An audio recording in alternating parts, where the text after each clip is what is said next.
Imagine looking back at your life, just sitting down, doing the math, and realizing you accidentally stole 483 million seconds from the person you loved most in the world. Just an absolutely staggering number when you say it out loud like that. Right. It's Uh, terrifying.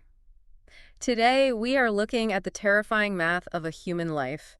Because, we usually try to measure our existence with these broad, comforting, conventional milestones. yeah, the easy stuff. Exactly.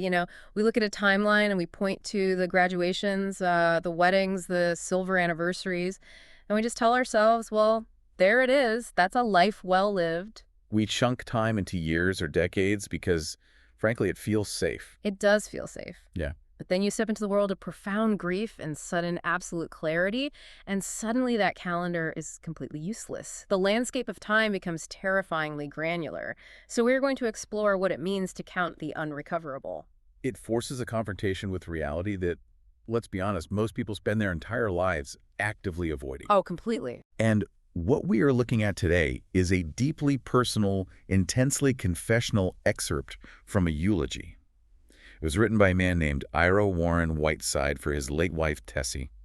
But, calling this a eulogy feels almost insufficient. Yeah, it doesn't really cover it, does it? Not at all. It operates more like an autopsy of a marriage. It's this unflinching examination of presence, absence, and the exact arithmetic of regret. So the mission for this deep dive is to explore how a beautiful 48-year love story transforms into this staggering meditation on the true cost of lost time.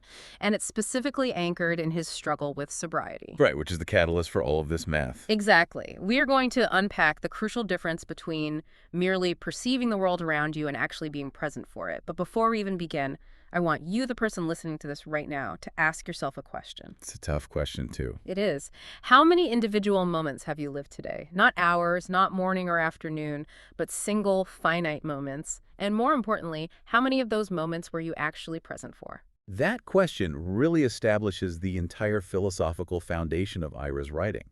Because, eulogies are traditionally qualitative. Right, they're about feelings. Exactly. We share anecdotes about a person's warmth, their laughter, the emotional legacy they leave behind. The framework is inherently subjective and emotional. Ira, however, disrupts that entirely. He just throws it out the window. He does. He applies cold, hard arithmetic to unconditional love. He uses exact mathematics to process his grief and, ultimately, to quantify his own failure. It exposes a vulnerability that is frankly overwhelming because math leaves absolutely nowhere to hide. No, it doesn't. I look at these numbers in the source material, and I can't help but feel like this is a man trying to exert some desperate form of control